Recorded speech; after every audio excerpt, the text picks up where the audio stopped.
Welcome to Colney Talk Podcast.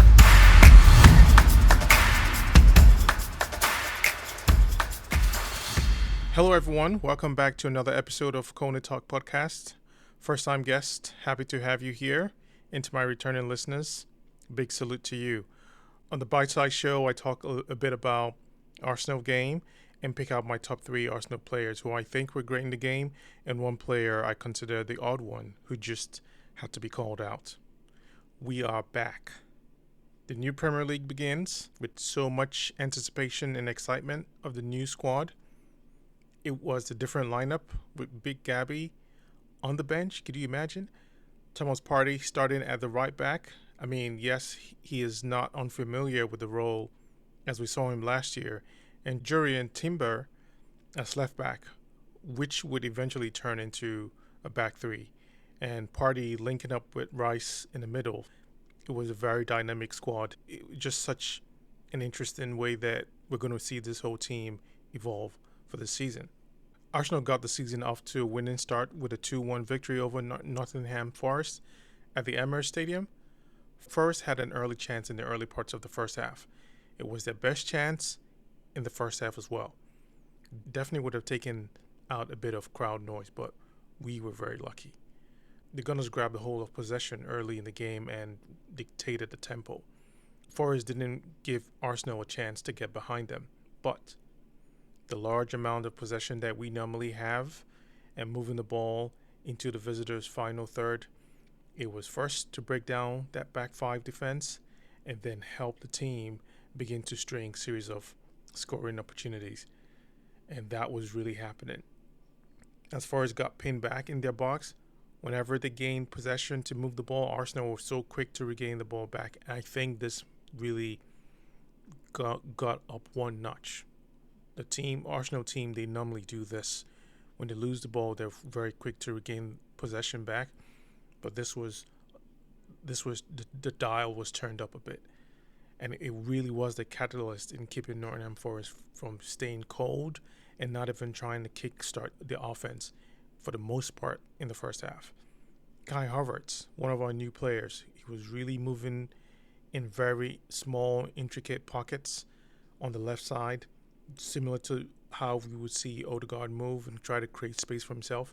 And I think that really helped Martinelli a lot to gain so much freedom and have some really good runs on the right side. The link-up short passes were very fluid and dynamic. I mean, Martinelli had a deft dribble and pass to Nketiah, which really opened up our goal-scoring account for the team. It was amazing. It was a powerful, low-driven shot. Eddie was in such a good position when the ball got to him. A couple of touches, and he just fired the shot. And I like that. That felt like a statement goal because he was the starter up front for this game, and he needed to show why, again, he should be trusted.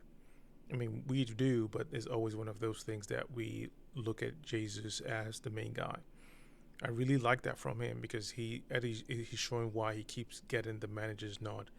The way he plays, the consistency in how he keeps training as we read, every now and then. So, it was really good for him. And, it was such a good goal from him.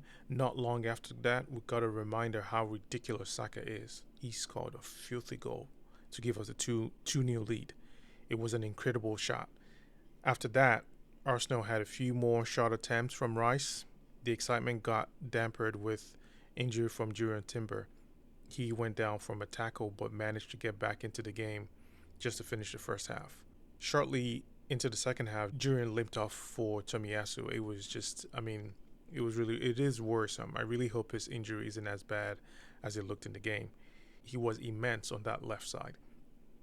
Not once did I think of Zinchenko. So that tells you how much he was and how he performed. He held his own and pounced on any build passes that Forest they were trying to create from that left side. And for the stretch of the second half, Forest didn't do much to cause a threat.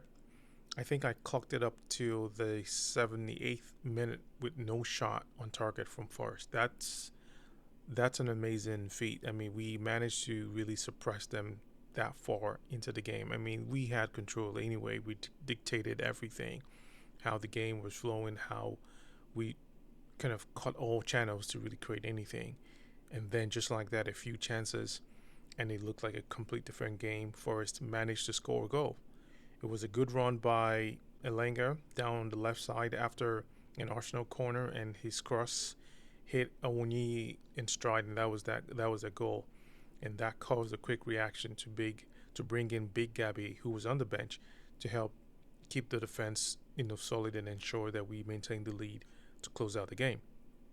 I mean, we had a good break where Havertz pushed further up, and we got a chance where within around the final 15 minutes of the game, it should have been 3-1, but he was too slow to take the shot. So that was that, and pretty much that's how we really held everything until it was the final whistle, and we won the game. So that's our first win, 3 points, and a good game overall. So for my top 3 Arsenal performers, they were pretty much workhorses, and the stats did show it as well. First player, Saka, another big star, big game. I think, as I said, 27% of Arsenal's shot directions came from the right side, and that really was all coming from him. And he was among the players with total shots in the game. The way he played, the way he commands defensive attention, it keeps on growing. I mean, it's just gonna be that way. He has been. He had another opportunity to score a second goal, which would have been another highlight reel, but I guess we just have to wait for another game. Second player, Odegaard. The captain was the architect on offense, linking up with the right side and in the middle of the channels and really keeping things really steady on. He really imposed himself, and I thought there were a few chances where he could have shot more than he did, which we continue to encourage him, but that spoke on how he played and really dominated in possession and controlling the game pretty much. Couldn't be more happier on his game, and he was also tied for the most shots in the game for Arsenal. Then my third and final player, Declan Rice. Yes, I do take a few moments to appreciate how he is in this team, and he just fits like a glove. He was the real workhorse when I was just thinking about how I was going to describe him, and that was the first thing that stuck. Not to mention how he was able to switch positions and have a couple of close goal shot attempts. I mean, that would have been like such an amazing debut for him at the Emirates. There was a lot to his game, and I think it would really reflect to the type of game dominance we're going to see, and that's pretty much in line with what we're aiming for. Obviously, it's not just him, but a lot will come from the way he would contribute, within the game. I don't have the one odd player to call out today. Surely there are a number of things that could have added to another goal.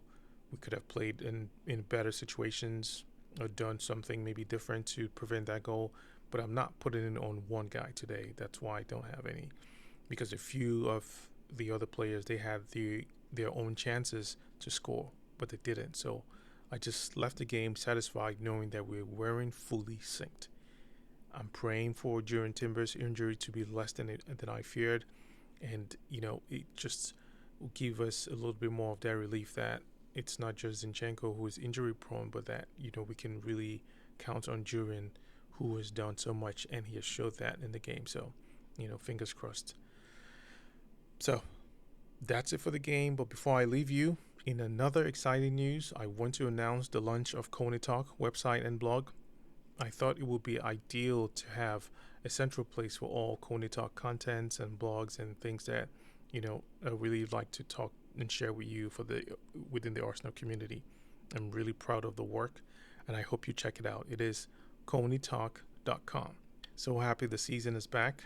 I certainly have a lot of expectations for this team, and I'm hopeful for a few reasons. So that definitely is going to keep me counting on that and pushing on. And with that, I'll leave you here for now, folks. Talk to you on the next one.